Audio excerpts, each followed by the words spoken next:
Bismillahirrahmanirrahim. Assalamualaikum warahmatullahi wabarakatuh. Kepada pendengar-pendengar dan penonton bagi program Suara Kedah, anjuran Urus Setia Penerangan Darul Aman UPDA. Jadi saya ucapkan terima kasih, tahniah kerana masih setia dengan program Suara Kedah yang kita lancarkan, yang telah kita adakan khas untuk pendengar-pendengar penonton-penonton bagi program UPDA.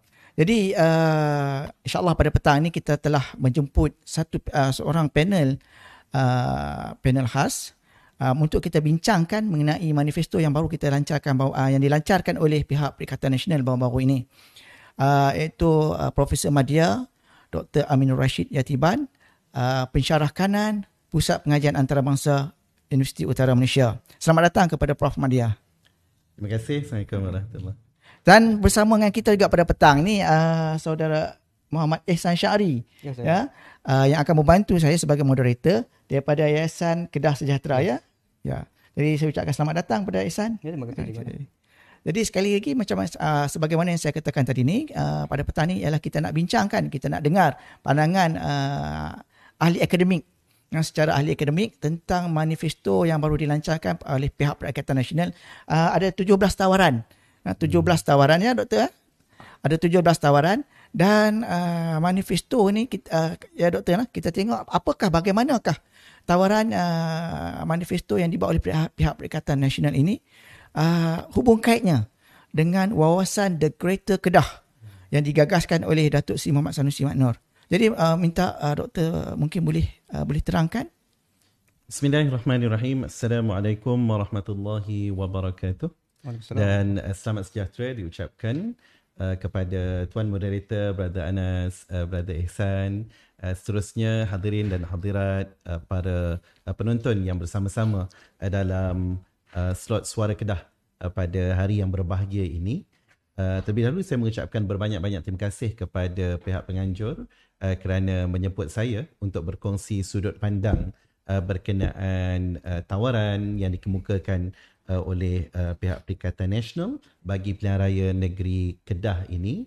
Dan mungkin kalau ada masa dan kesempatan lain kita boleh bincang tentang tawaran ataupun manifesto daripada pihak gabungan Pakatan Harapan dan Barisan Nasional juga. Jadi hadirin dan hadirat yang dikasihi sekalian, saya gembira untuk berbicara tentang manifesto ni sebab bila masing-masing cuba untuk menawarkan sesuatu yang baik, ia adalah apa yang mungkin boleh diterjemahkan pada seruan fastabiqul khairat, ya. Masing-masing berlumba-lumba untuk mengemukakan tawaran demi tawaran yang saya kira difikirkan terbaik bagi pihak masing-masing. Cuma pada petang ini kita tengok kepada tawaran yang dikemukakan oleh Perikatan Nasional yang dilancarkan beberapa hari lepas di Jitra Kedah, dan berkenaan Greater Kedah, ya, yang cuba untuk dikemukakan dan digagaskan oleh Datuk Seri Sanusi, yang diketengahkan di sini. Saya tertarik dengan konsep yang cuba untuk diketengahkan. Kalau tengok kepada tawaran ini pada cover page, ya, pada cover page sahaja, pada pandangan saya, ia adalah suatu yang deep, suatu perkara yang mendalam, dan dalam masa yang sama dia cuba diketengahkan di dalam bentuk yang simple, ringkas, ya, mendalam, dan saya kira ia bersifat menyeluruh, ya. Kalau dilihat di sini pada The Greater Kedah, ya, kalau tuan-tuan hadirin dan hadirat tengok kepada helaian ataupun lampiran 17 tawaran di sini, saya melihat The Greater Kedah cuba untuk dikemukakan sebagai roh, sebagai jiwa, sebagai nyawa kepada tawaran-tawaran yang dikemukakan ini. Dan saya difahamkan bahawa The Greater Kedah ini cuba dibawa oleh Datuk Seri Sanusi sebagai sebuah gagasan, ya, yang ia adalah gagasan yang meliputi segenap perkara. Ia adalah gagasan intelek, ia juga adalah gagasan jiwa, ia adalah juga merupakan suatu gagasan yang cuba untuk dikongsi bersama dengan cuba menterjemahkan The Greater Kedah ini sebagai the betterment of Kedah, ya, kedah yang lebih baik.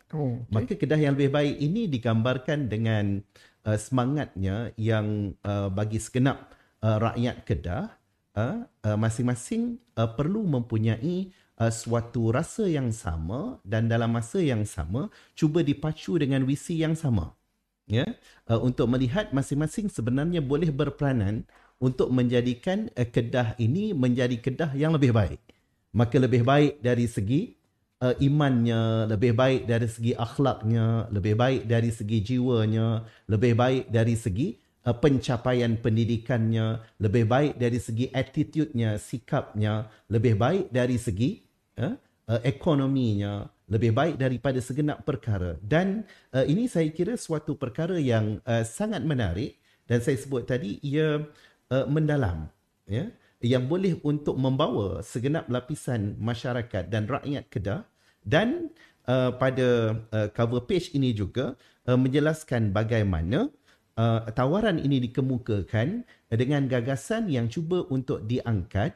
Dan saya faham daripada gambaran di sini dengan Datuk Seri Sanusi dan juga pernyataan Kekal Sanusi ini menggambarkan bagaimana Datuk Seri Sanusi adalah yang akan diharapkan untuk meneruskan perjuangannya dan juga gagasan tersebut. Maknanya kalau sekarang Datuk Seri Sanusi sebagai Menteri Besar Negeri Kedah, maka apa yang cuba untuk diketengahkan adalah gagasan ini akan diteruskan dengan diketuai oleh Datuk Seri Sanusi sendiri. Maknanya The Greater Kedah dia adalah sebagai suatu semangat yang cuba untuk digembling bersama, diajak bersama dan dipacu bersama, diketuai oleh Datuk Seri Sanusi untuk rakyat Kedah menjadikan Kedah yang lebih baik secara kontinus, insya-Allah. Itu yang saya faham dan itu observasi saya berdasarkan kepada konsep yang cuba diketengahkan ini. Ihsan. Jadi terima kasih Doktor. Tadi Doktor dah sebut sangat menarik berkaitan dengan penerangan Doktor tentang satu wawasan iaitu The Greater Kedah yang direalisasikan di dalam bentuk manifesto. Jadi apa yang ditawarkan oleh Perikatan Nasional Negeri Kedah adalah sebanyak 17 tawaran manifesto. Jadi apakah pandangan Doktor berkaitan dengan manifesto, 17 manifesto tersebut? Okey, terima kasih Brother Ihsan, ya. Bila dikemukakan di sini 17 tawaran, saya tak pasti mungkin ada kenapa 17, mungkin juga di pihak Perikatan Nasional cuba untuk mengambil pendekatan memilih nombor ganjil, ya, sebagai satu sunnah yang baik, ya, 17 dan bukannya 18 ataupun 20 dan seumpamanya. Itu terbuka untuk perbincangan. Pun begitu, bila saya lihat kepada 17 perkara yang dikemukakan di sini, satu, saya memahaminya, ia konsisten di dalam menterjemahkan simple, ringkas, mudah difahami. Maknanya 17 perkara ini bukannya perkara kayangan yang di luar jangkauan pihak ataupun daripada kalangan warga Marhain ataupun seumpamanya, tetapi 17 perkara ini boleh difahami oleh baik kelompok daripada kalangan rakyat biasa, daripada kalangan anak muda, daripada kalangan pelbagai pihak yang berada di negeri Kedah ini, yang sekaligus saya kira bila tengok kepada 17 perkara ini, dia ada substance yang tersendiri. Dia ada penekanan yang tersendiri, keutamaan yang tersendiri dan menyeluruh. Dia nampak simple tetapi menyeluruh. Menyentuh segenap aspek, menyentuh pelbagai golongan, ya. Begitu juga memberikan tumpuan-tumpuan keutamaan kepada perkara yang memangnya perlu diberikan perhatian serius dalam konteks penerusan kerajaan negeri pada masa akan datang. Jadi saya gembira untuk melihat beberapa perkara yang digariskan di sini, 17 tawaran yang dikemukakan ini, dan kalau sekiranya mereka mampu untuk menterjemahkannya nanti, merealisasikannya nanti, ia merupakan suatu pencapaian yang boleh untuk dibanggakan. Jadi Doktor, dalam 17 manifesto itu, adakah setiap manifesto itu dia merangkumi seluruh segmen sosial dan juga lokaliti penduduk, ataupun dalam bahasa mudahnya adalah komprehensif, menyeluruh? Bismillahirrahmanirrahim. Rabbana iftah bainana wa baina qaumina bil haqq wa anta khairul fatihin. Menarik soalan yang berkenaan Brother Ehsan ya. Bila kita tengok kepada beberapa perkara yang dibentangkan di sini, kalau dilihat dari sudut adakah dia menyentuh segenap golongan ya, segenap golongan ataupun bagaimana, saya kira beberapa perkara yang digariskan di sini, contohnya perkara yang ketujuh tentang kebajikan rakyat ya, dengan tumpuan kepada usaha ataupun agenda membantu rakyat dengan bantuan beras sejahtera, khairat kematian, program anakku sejahtera. Ini tumpuannya adalah kepada rakyat yang memerlukan. Rakyat yang memerlukan, termasuk juga di sana mungkin daripada kalangan mereka yang dikategorikan dalam golongan rentan ya, bagi tujuan memastikan kebajikan mereka terbela. Ini pada sudut golongan yang memerlukan. Maka ada inisiatif-inisiatif yang berkait dengan bantuan-bantuan yang berkaitan. Kemudian wanita dan keluarga. Ini suatu segmen yang sangat penting dan diberikan penekanan di sini bagaimana akan diwujudkan ya. Kira apa yang ditawarkan di sini adalah bagi mewujudkan pusat pembangunan wanita, pembangunan dan pemerkasaan wanita dan keluarga di setiap daerah ya, dengan penumpuan kepada pembangunan, pemerkasaan golongan wanita dalam pelbagai aspek, termasuk dari sudut pembelaan hak-hak mereka, termasuk juga dalam cuba membantu mereka dari sudut ekonomi yang berdaya saing ya, ekonomi yang mandiri, dan dalam masa yang sama juga tumpuan kepada institusi keluarga yang merupakan suatu penekanan dan juga satu inisiatif yang sangat murni bagi memberikan tumpuan ya, sebab kalau keluarga, institusi keluarga itu terbela, institusi keluarga ini bagus, maka ia akan memberikan sokongan dan dokongan kepada agenda di peringkat negeri, negara dan seumpamanya. Begitu juga dengan belia, NGO dan juga aktiviti riadah. Ini saya sebut beberapa contoh lah. Yang ke-9 yang berkait dengan belia, dan menariknya di sini dia bukan setakat memberikan bantuan, dia bukan setakat inisiatif ataupun insentif ya, insentif yang cuba untuk dikemukakan, tetapi di sini mengangkat peranan belia, anak muda sebagai pembuat polisi dan penggerak masyarakat, yang saya kira ini suatu tawaran yang menarik dan saya kira sangat dialu-alukan bagaimana anak-anak muda akan lebih dilibatkan secara proaktif di dalam membuat polisi dalam jawatan kuasa mungkin di peringkat agensi-agensi dan pelbagai pihak lain. Begitu juga dengan peranan NGO ya. NGO walaupun mereka adalah non-government organisation, maknanya bukan pertubuhan kerajaan, tetapi tidak dipandang sepi. Peranan mereka juga akan dibabitkan dalam libat urus, membuat polisi dan seumpamanya. Dan ini menggambarkan bagaimana pelbagai segmen ini cuba untuk diajak bersama dalam tawaran-tawaran yang berkenaan. Dia bukan setakat tawaran dengan memberikan bantuan, tetapi juga dalam memerkasakan peranan mereka.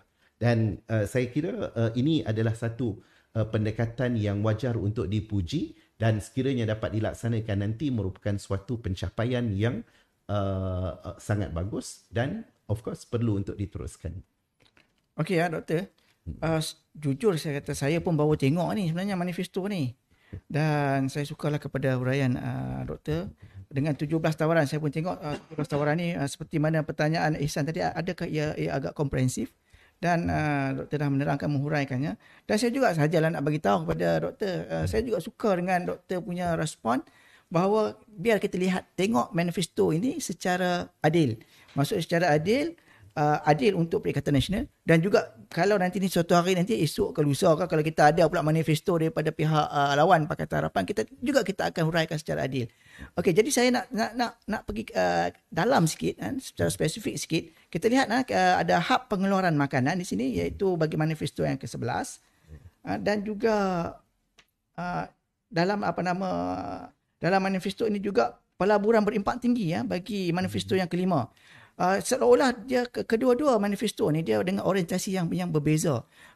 Sama ada satu seolah-olah nak menjadikan Kedah sebagai negeri pertanian ataupun satu lagi sebagai negeri dengan industri. Jadi bagaimana doktor melihat kedua-dua manifesto ini ada hubung kait untuk menjadikan Kedah the Greater Kedah? Okey, terima kasih Brother Anas bila menyentuh tentang perkara yang ke-11, tawaran ke-11, hak pengeluaran makanan, dan perkara yang kelima, pelaburan berimpak tinggi. Dalam hal ini saya kira dia suatu perkara yang menarik. Nampak macam adakah ini boleh membawa kepada dua direction yang berbeza, dua hala tuju yang berbeza. Tapi saya suka untuk melihat dari sudut ia adalah complementing each other. Maknanya ia adalah penyempurnaan. Dia bukan membawa dua hala yang berbeza, tetapi sebaliknya bila diletakkan sebagai keutamaan, saya kira ia memperkasa dan memperkukuh lagi ekosistem dalam konteks pembinaan negeri dan juga pengukuhan negeri dari sudut ekonomi, sebab dia akan membabitkan ekonomi. Contohnya bila hak pengeluaran makanan, antara perkara yang perlu diberikan tumpuan terutamanya dengan cabaran-cabaran hari ini termasuk di peringkat antarabangsa adalah tentang food security, iaitu keselamatan makanan, sumber makanan, maknanya kecukupan bekalan, sumber makanan, bekalan dan sebagainya. Dan perkara ini saya kira adalah satu kekuatan yang sedia ada di peringkat negeri Kedah. Negeri Kedah yang dikenali sebagai negeri jelapang padi, dan di sana juga negeri Kedah antara yang diberikan tumpuan bagi pengeluaran produk coklat contohnya. Begitu juga dengan hab halal dan seumpamanya. Maka saya kira untuk menjadikan Kedah sebagai hub bagi pengeluaran makanan di Malaysia, dia merupakan suatu inisiatif yang sangat bagus dengan mengambil kekuatan yang sedia ada, dan dalam masa yang sama diberikan penekanan di sini juga tentang penggunaan teknologi terkini. Maknanya di sana dia bukan semata-mata mengekalkan perkara yang bersifat tradisi dalam konteks pengeluaran makanan ataupun bekalan makanan, tetapi lebih daripada itu perlu untuk di-upgradekan dengan penggunaan teknologi-teknologi yang terkini. Maknanya perkara ini juga akan mencetuskan industri hasil tani ataupun produk tani, produk pertanian, dan juga industri makanan yang merupakan suatu perkara yang boleh menyumbang secara signifikan kepada ekonomi negeri Kedah, dan dalam masa yang sama akan melibatkan pelbagai pihak di negeri Kedah ini secara aktif, sama ada daripada kalangan industri-industri yang berkenaan ataupun daripada kalangan SMEs, maknanya industri kecil sederhana yang banyak membabitkan produk-produk makanan, bekalan makanan dan seumpamanya. Dan perkara ini kalau kita tengok kepada pelaburan berimpak tinggi, tumpuannya adalah pada perkara-perkara yang berkait dengan industri berteknologi tinggi, industri berat, dengan pelaburan-pelaburan daripada dalam maupun daripada di peringkat antarabangsa. Dan hal ini juga Kedah mempunyai kekuatan yang tersendiri, dan ini telah dibuktikan contohnya dengan pencapaian yang dalam masa lebih kurang 3 tahun 3 tahun pencapaian yang diketuai oleh Datuk Seri Sanusi sendiri dan Kerajaan Negeri Kedah di bawah Perikatan Nasional in between daripada tahun 2020 sehingga pada 2023 ini, secara kumulatifnya pelaburan yang berjaya untuk diperoleh dengan segenap inisiatif, insentif dan juga usaha-usaha pelbagai pihak, maka daripada 5 bilion kepada 91.4 bilion. Pelaburan. Suatu pencapaian yang sangat membanggakan. Dan of course perkara ini perlu untuk diteruskan dan dipergiatkan lagi, dan bila mana kemasukan pelaburan-pelaburan ini dia akan membantu juga, pastinya dia akan membantu kepada industri makanan dan juga menjadikan Kedah sebagai hub makanan, sebab pelaburan mungkin juga dia akan mencetuskan kepada peluang-peluang pelaburan baru kepada pelabur-pelabur dalam bidang makanan dan berteknologi tinggi. Dan ini saya kira dalam Dubai Expo, begitu juga dengan beberapa program ataupun projek yang dijalankan di peringkat antarabangsa, antara tumpuannya juga adalah kepada soal food security ini, industri makanan. Maknanya perkara-perkara ini akan membuka ruang, maknanya bukan setakat kepada industri berat, kepada industri-industri berteknologi tinggi yang membabitkan perkilangan, perindustrian, tetapi juga membabitkan industri makanan nanti di dalam bentuk yang lebih promising, lebih meyakinkan, dan diharap ia memberikan impak yang tinggi dalam kedua-dua angle, dari sudut food security-nya dan dalam masa yang sama pelaburan yang berimpak tinggi tadi. Jadi ringkasnya, ia adalah saling melengkapkan, malah saling mendukung, cuma bagaimana ia akan diuruskan secara tertib, secara profesional, secara tersusun, sehingga mana ia menjadi pengukuh dan juga pemerkasa kepada ekonomi di peringkat negeri Kedah. Okey, Doktor, satu lagi, cakap tentang The Greater Kedah.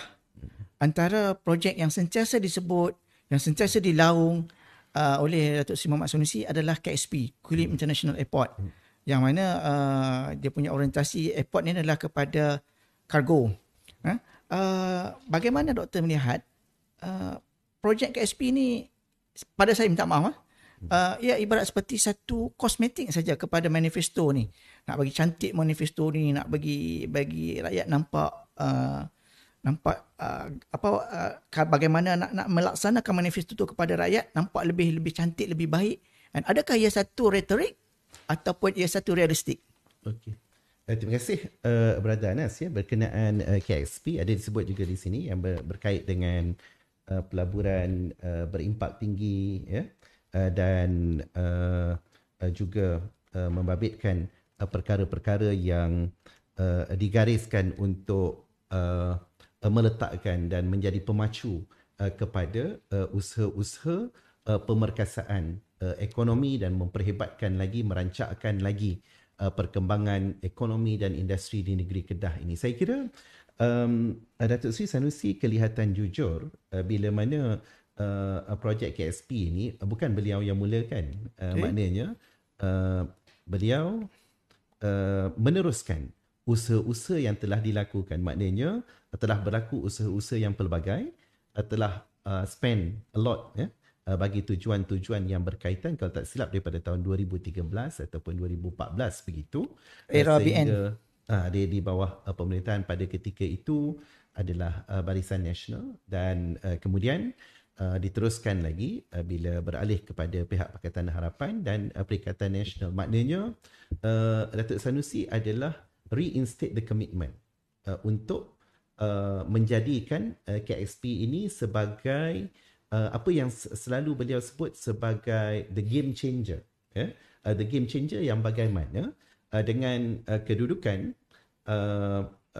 dalam konteks negeri Kedah ini dilihat bahawa tumpuan-tumpuan bila berkait dengan industri berat, berteknologi tinggi dan pusat-pusat pengembangan ekonomi ini, maka tumpuannya adalah di pantai barat. Di pantai barat, di kawasan pantai yang sedia dimaklumi di sana Sungai Petani, begitu juga dengan Kulim, begitu juga dengan Alustar dan kawasan-kawasan yang berkaitan. Jadi KXP yang cuba diusahakan, dan di sana KXP juga dalam package yang biasa disebut Kedah Aerotropolis. Kedah Aerotropolis ni dia bukan setakat airport, tetapi juga beberapa perkara yang lain, contohnya sidam logistik, SLAM, untuk tujuan perkara-perkara yang membabitkan industri logistik, ya, yang membabitkan kapal terbang dan juga yang berkait dengannya. Begitu juga dengan MRO. Ya, yang semua ini merupakan suatu, saya kira satu inisiatif yang bersungguh-sungguh dan berani. Bagaimana perkara ini diharapkan akan menjadi game changer penumpuan kepada pantai barat dapat untuk dikembangkan ke sebelah timur negeri Kedah ini. Yang biasanya sering diulang dan disebut bahawa ia adalah zon yang agak terkebelakang, ya. Tidak banyak industri-industri yang berkembang di sana. Maka dengan kewujudan Kedah Aerotropolis, harapan itu adalah bagi memastikan bahawa limpahan ekonomi yang lebih baik dan peluang-peluang yang lebih baik kepada daerah Baling contohnya, daerah Sik, ya, dan kawasan-kawasan sebelah atasnya Sik, Padang Terap, di Padang Terap dan sebagainya ini akan menjadi lebih seimbang dan lebih baik. Dan ini saya kira disambut dengan baik oleh warga Kedah, ya. Dia bukan soal untuk bersaing ataupun sebagainya, tetapi saya kira dia inline juga dengan semangat The Greater Kedah ni. Macam mana nak menjadikan Kedah itu greater bukan pada satu sudut sahaja, tetapi pada segenap susunan demografi, geografi dan seumpamanya, yang diharapkan ia akan menjadi pemacu kepada perkara-perkara yang membabitkan pembangunan ekonomi yang lebih menyeluruh dan adil, ya. Jadi dalam hal ini saya kira usaha-usaha itu wajar untuk diteruskan. Of course, pembinaan Kedah Aerotropolis ini dia bukan hari ini umum esok siap, ya, ataupun hari lulus esok siap, tetapi bila melihat kepada, saya membaca juga tentang Kedah 2035, ya, dan juga The Greater Kedah ini, saya lihat dia selari dan konsisten usaha itu untuk mewujud, contohnya Kedah 2035 adalah untuk mewujudkan Kedah yang berdaya huni, yang sekaligus daripada itu, daripada kalangan anak-anak muda, anak-anak Kedah sudah boleh untuk mengisi kekosongan-kekosongan yang diperlukan dengan peluang-peluang yang ada ini. Dan of course dia yang diharapkan adalah membabitkan segenap daerah yang ada di negeri Kedah. Dan saya kira kalau usaha ini diteruskan dan of course ada ruang ataupun petak-petak senarai yang membabitkan pihak persekutuan, pihak negeri dan seumpamanya, kalau masing-masing be professional dan melihat kepentingan rakyat, negeri, negara yang lebih utama, saya kira perkara ini perlu juga untuk didukung dan diberikan laluan oleh pihak kerajaan persekutuan, regardless siapa yang menjadi pemerintah, dan di pihak kerajaan negeri cuba untuk memenuhi keperluan-keperluan dan juga the requirements, ya, perkara-perkara yang diperlukan bagi materialize kewujudan Kedah Aerotropolis ini. Sebab kalau sekiranya Kedah boleh maju dengan baik dengan pengagihan dan pengembangan ekonomi yang lebih sekata, ya, saya kira ia tidak akan merugikan negara, malah ia akan menguntungkan rakyat, menguntungkan negara, negeri dan semua pihak, insya-Allah. Jadi kita teruskan kepada manifesto yang seterusnya. Jadi berkaitan dengan KSP tadi, saya rasa doktor pun dah terang panjang. Mungkin lebih padu daripada Sanusi lah kot. Jadi kita teruskan kepada isu ayak ataupun manifesto ayak yang kalau kita tengok ni yang nombor 10. Manifesto yang nombor 10. Jadi saya rasa isu ayak ni dia bukanlah isu negeri Kedah tu sendiri, tapi sebenarnya tu isu PAH yang mana dimainkan oleh PHBN, yang mana bila PAH memerintah jadi isu ayak. Dulu Kedah tak ada isu ayak kot zaman BN, zaman PH. Tapi bila zaman PAH memerintah, tiba-tiba ada isu ayak. Jadi kita tengok pada manifesto yang ke-10. Jadi adakah PN ini mampu untuk ubah, orang panggil apa, menjadikan Kedah ni tak jadi dah isu ayak? Macam mana pandangan doktor? Terima kasih Brother Ehsan, ya, tentang perkara-perkara yang membabitkan bekalan air, the sustainability dalam konteks bekalan air, begitu juga dengan rawatan air yang sempurna, air yang sempurna dirawat ya, untuk kegunaan semua ini.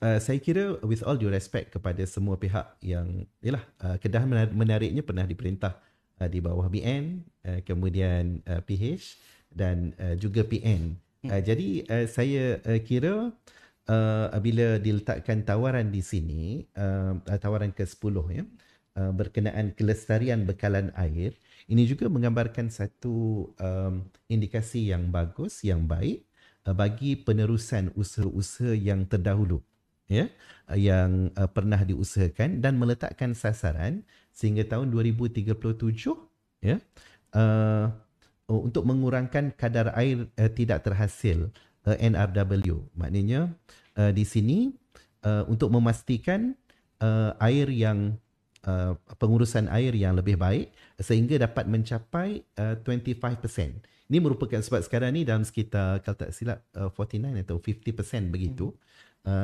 untuk non-revenue water. Jadi dengan komitmen dan keazaman untuk mengurangkannya, bukan mudah ni nak mengurangkan NRW, memang akan membabitkan kos yang tinggi, komitmen yang tinggi dengan unjuran. Kadang-kadang ada yang meletakkan unjuran untuk mengurangkan daripada 1% ataupun 2% itu, jangkaannya akan menelan perbelanjaan dalam mungkin 100 juta begitu lebih kurang secara matematiknya. Jadi ini menggambarkan komitmen yang bersungguh-sungguh untuk menyelesaikan masalah air ya, yang saya kira perlu untuk diberikan pujian dengan komitmen ini, di mana kita tidak perlu untuk menoleh ke belakang lagi dengan inisiatif-inisiatif yang telah dilakukan dalam the last 3 years. Contohnya kalau kita lihat dengan pembinaan LRA ya, di beberapa tempat, kalau tak silap ada 5 tempat yang utama ya, dengan of course dia akan membabitkan komitmen daripada kerajaan pusat, begitu juga dengan komitmen kerajaan negeri. Cuma dalam konteks kerajaan negeri Kedah ini, satu perkara yang wajar untuk dipuji, selain daripada pembinaan LRA ini, mereka juga cuba untuk menumpukan kepada peluang-peluang yang lain bagi membantu dan menyokong usaha-usaha. LRA adalah satu inisiatif yang besar dan disokong dengan pembinaan apa yang disebut sebagai takungan air pinggiran sungai, ni TAPS. TAPS kalau tak silap dijelaskan oleh Exco yang bertanggungjawab sebelum ni, itu Tuan Haji Munir, bagaimana diletakkan sasaran untuk pembinaan 27 TAPS ni untuk menyokong menyokong pembinaan LRA dan sekaligus bagi memastikan kelestarian bekalan air ini dapat untuk dinikmati oleh warga Kedah dari pelbagai daerah. Semua pihak akan dapat merasainya, dan perkara ini telah dibuktikan dengan komitmen bagaimana penukaran paip-paip air kepada bentuk dan juga bahan yang lebih kukuh bagi mengurangkan non-revenue water ni ya, yang sekaligus perkara-perkara ini saya kira wajar untuk diteruskan dan diberikan perhatian yang serius. Ini komitmen yang besar, komitmen yang jelas, dan insya-Allah saya doakan ia akan dapat untuk direalisasikan dengan lebih baik, dan kalau dia menjadi lebih baik, dia adalah kebaikan untuk semua, regardless parti apa sekalipun yang mereka bersamanya. Okey doktor, seperti yang kita ketahui, sepanjang 3 tahun pemerintahan ataupun pentadbiran Datuk Seri Mohamad Sanusi ada gagaskan Cordoba of Kedah dalam hal bidang pendidikan. Jadi kita melihat balik, bila kita refer balik, kita rujuk balik dengan manifesto ni, dalam manifesto yang ketiga menyentuh mengenai pendidikan holistik. Jadi bagaimanakah manifesto yang ditawarkan oleh pihak Perikatan Nasional bagi manifesto yang ketiga ini boleh nak kita samakan ataupun memenuhi wawasan ataupun gagasan Cordoba of Kedah tu. Terima kasih Brother Anas ya.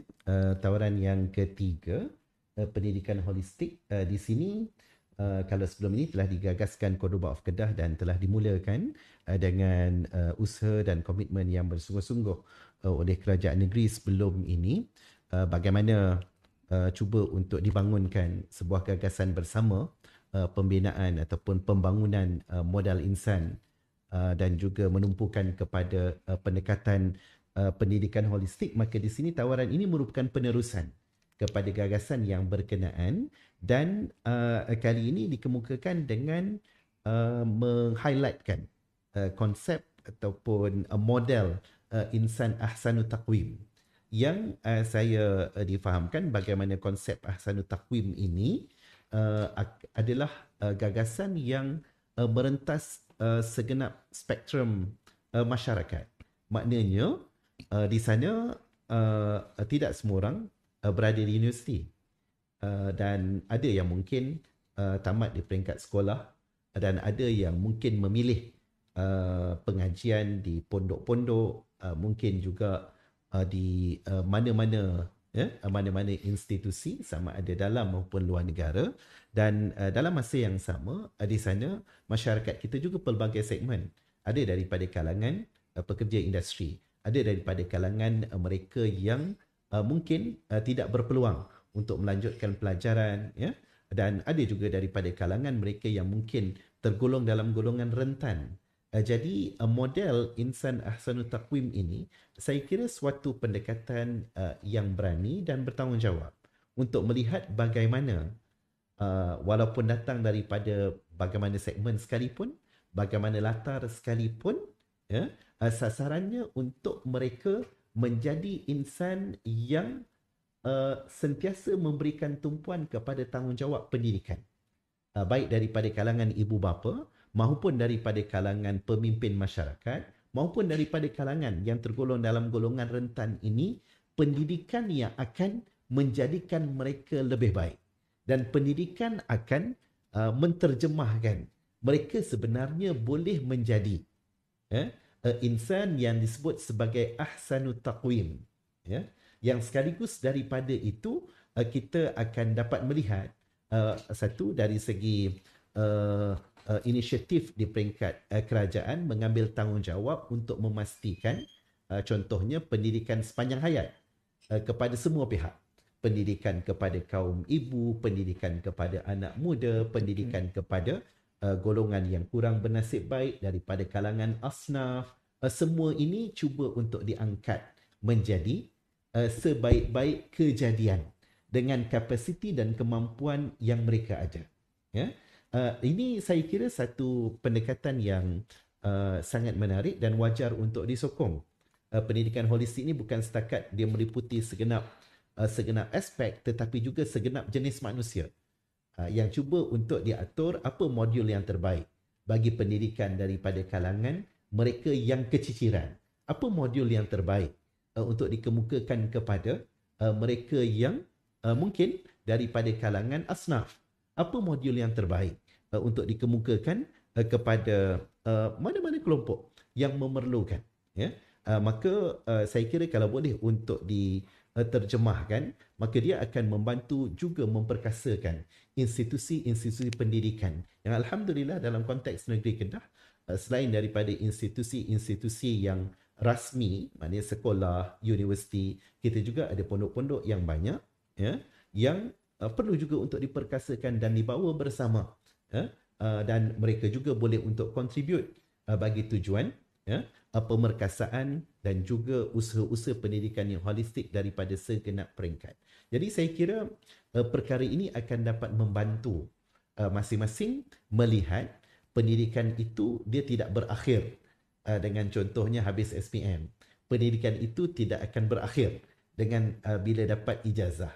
Tetapi pendidikan itu adalah suatu perkara yang berterusan dan masing-masing berusaha untuk menjadi ahsanut taqwim, sebaik-baik kejadian di atas muka bumi Allah.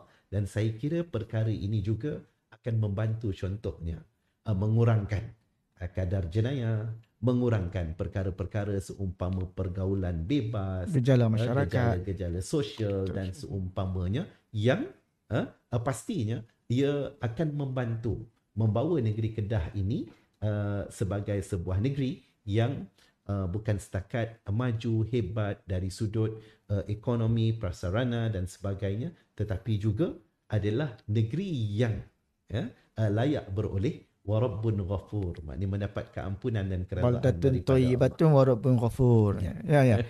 Okey, alhamdulillah kupasan doktor boleh kata meliputi secara mendalam lah manifesto kita.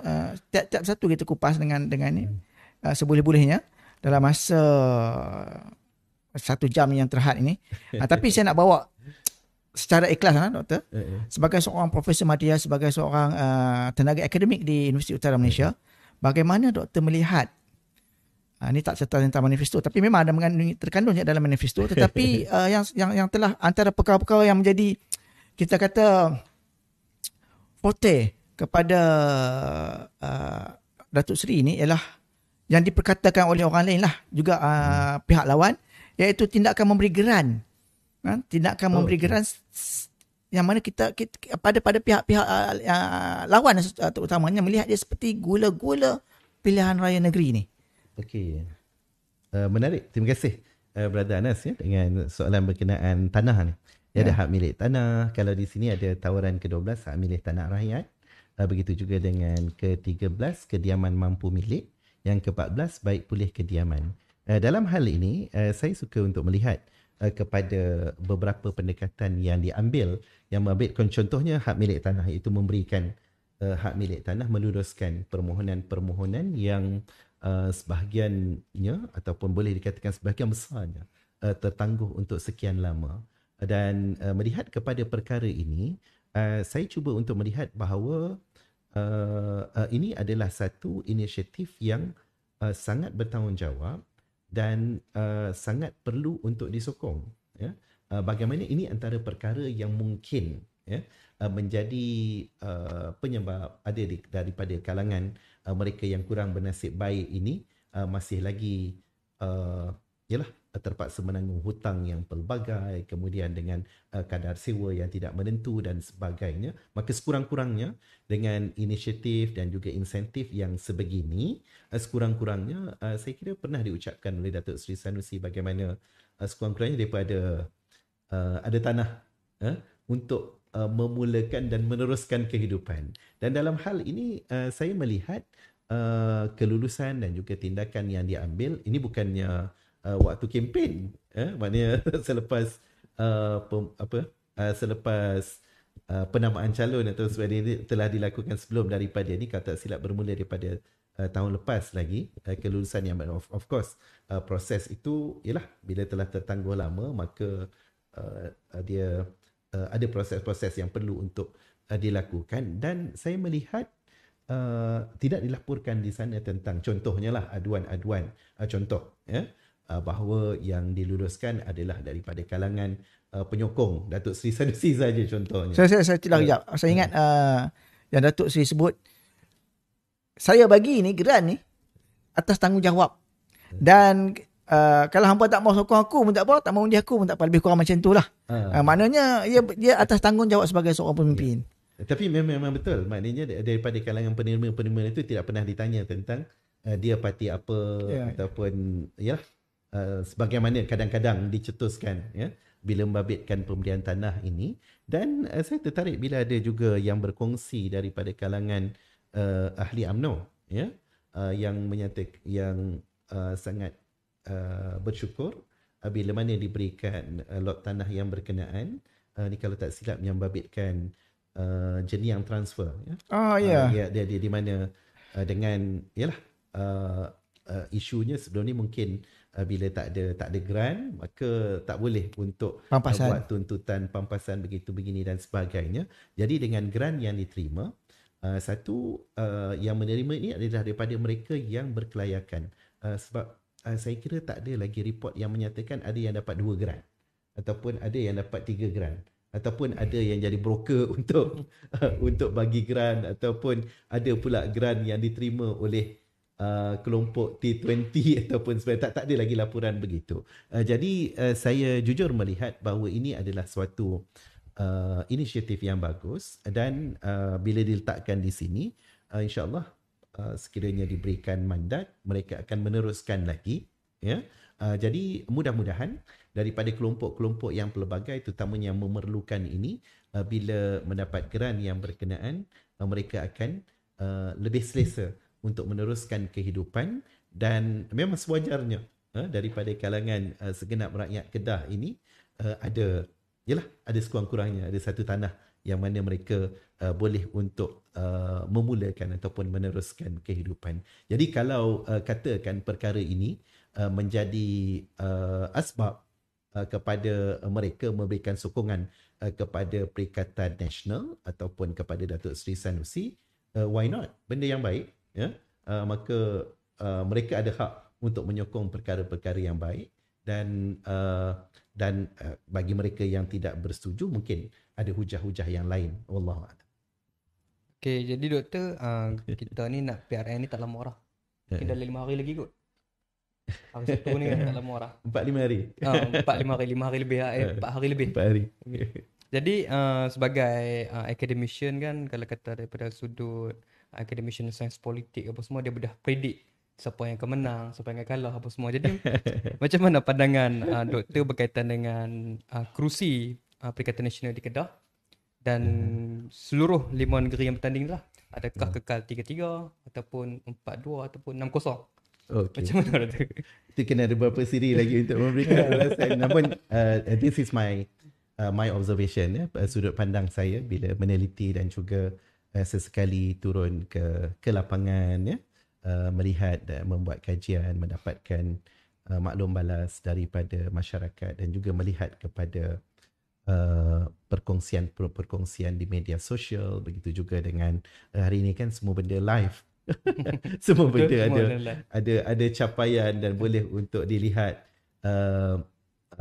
views, likes dan macam-macam lagi yang boleh untuk menjadi indicators untuk melihat. Saya jujurnya dalam konteks negeri Kedah, saya melihat gabungan PHPN akan melalui laluan yang sukar, jujurnya, ya, melihat kepada perkembangan-perkembangan yang berlaku dan terutamanya since semua perkara kira almost accessible kepada semua pihak dan masing-masing ada history, ya, pencapaian. Saya boleh ambil contoh bagaimana Barisan Nasional dan kemudian Pakatan Harapan dan kemudian Perikatan Nasional secara kalau diukur dari sudut pencapaian, ya, Pakatan Harapan contohnya dalam tempoh lebih kurang 26 bulan, sebelum itu Barisan Nasional dalam tempoh yang lagi lama, dan kemudian Perikatan Nasional, saya lihat masyarakat pun boleh untuk membuat penilaian pencapaiannya bagaimana. Contoh-contoh dalam konteks pengurusan air, walaupun ditimbulkan isu air begitu begini dan seumpamanya. Faktanya pada bila berlaku pertukaran kerajaan daripada PH kepada PN, ya, Perikatan Nasional, Sada contohnya, Sada ditinggalkan dengan hutang dalam sekitar 147 juta. Betulkan saya kalau 148. 148. Ya. Okey, 148 juta lebih kurang. Betulkan saya kalau katakan tersilap pada nombornya, ya. Dan juga kerugian lebih kurang 36 juta begitu. Ya, betul. Ya. Jadi bila Datuk Seri Sanusi dan juga Perikatan Nasional mengambil alih, faktanya adalah bukan setakat dapat untuk mengurangkan kerugian, buat untung, ya. The latest one, untung sebanyak 30 juta dan dalam masa yang sama berjaya pula membayar hutang-hutang yang ditinggalkan itu sampai lebih kurang dalam 122 juta begitu. Maksudnya ada baki lagi lah. Masih ada baki, tapi dalam sedikit. Maknanya kira dengan matematik mudahnya, ya, daripada hutang dan juga kerugian, hutang yang dan banyak kemudian dapat ditransform, ya, kepada, of course lah berlaku penyusunan semula, penstrukturan begitu begini dan sebagainya yang diambil, maka ini adalah satu pencapaian yang patut disyukuri dan patut untuk di-appreciate oleh semua pihak. Walaupun saya melihat di sana adalah daripada kalangan kempen-kempen yang menyatakan Datuk Seri Sanusi buat apa dalam masa 3 tahun kan. Masyarakat boleh simply tanya balik. PH buat apa? Betul, dalam 26 bulan tu. Dari segi pelaburan, nyata Datuk Seri Sanusi dan Perikatan Nasional dapat tampilkan sesuatu yang jauh lebih baik daripada 5 bilion kepada 91.4 bilion. Ni tak campur lagi dengan pelaburan Infineon yang terbaru. So that saya kira masyarakat semakin celik politik dan melihat, yalah di sana of course lah ada kempen-kempen yang kadang-kadang cuba mencari kesalahan dan sebagainya. Saya kira wajar untuk ditinggalkan lah yang old style politics yang saya kira kita menuju kepada negara dan masyarakat yang lebih matang, lebih bertanggungjawab. Dan bila melihat ini, saya jujurnya melihat PHBN dalam konteks Negeri Kedah melalui laluan yang sukar untuk mereka meyakinkan kenapa perlu memilih mereka. Pada kedudukan Perikatan Nasional telah menampilkan performance yang lebih baik dan juga komitmen yang lebih baik. Dan dalam konteks negeri-negeri lain, saya melihat ada juga indikasi-indikasi yang positif, yang membabitkan. Ada yang menyebut gelombang, ada yang menyebutnya sebagai aura Datuk Seri Sanusi dan sebagainya. Maka secara jujur, saya melihat Perikatan Nasional berpotensi kalau sekiranya mampu untuk konsisten dengan kempen dan juga pencerahan, usaha yang bersungguh-sungguh untuk menawarkan yang terbaik kepada pihak pengundi. Cuma pada pandangan saya, the maximum Perikatan Nasional boleh mencapai 5-1. Itu prediction Dr. 5-1.